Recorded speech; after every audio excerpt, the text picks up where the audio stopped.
ओम नमो नारायणाय।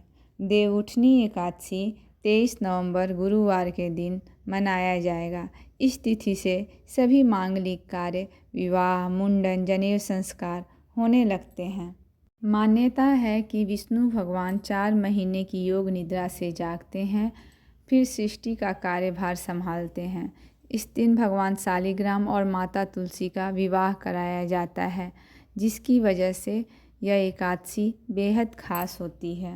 पूजा का समय है 6:50 सुबह से 8:09 तक। रात्रि का शाम का मुहूर्त है 5:25 से 8:46 तक। तुलसी जी को विष्णु प्रिया कहते हैं, इसलिए देवता जब जागते हैं तो सबसे पहली प्रार्थना हरि वल्लभा तुलसी की ही सुनते हैं। तुलसी विवाह का सीधा अर्थ है तुलसी जी के माध्यम से भगवान का आवाहन करना। शास्त्रों में कहा गया है कि जिन दंपतियों के कन्या नहीं होती वे जीवन में एक बार तुलसी जी का विवाह करके कन्यादान का पुण्य अवसर अवश्य प्राप्त करें। इस एकादशी व्रत का पारण सूर्योदय के बाद है। इसकी कहानी इस प्रकार है। एक राजा था जिसके राज्य में संपूर्ण जनता एकादशी का व्रत करती थी। ऐसे में इस दिन हर किसी को भी अन्न देने की मनाही थी। एक बार एकादशी के दिन दूसरे राज्य का व्यक्ति नौकरी मांगने आया।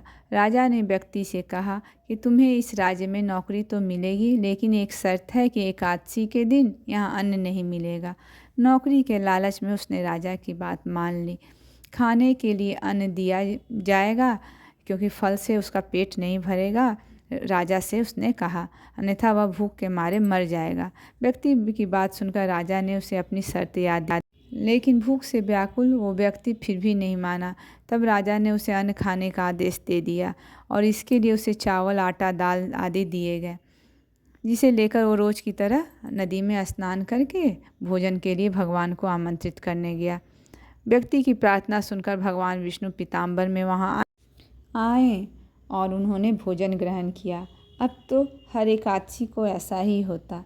व्यक्ति ने राजा से कहा कि 2 व्यक्तियों के लिए यह चावल आटा पूरा नहीं पड़ता है, इसलिए अगली एकादशी को आप और अन्न दे दें।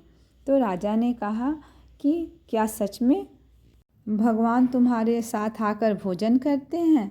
तो उसने कहा हाँ। तब जब वो भोजन बनाने के लिए नदी में स्नान करके आया तो भगवान से उसने प्रार्थना की कि राजा को भी वो दर्शन भगवान दे दे। इस तरह भगवान ने राजा को भी दर्शन दे दिया। जय हरि।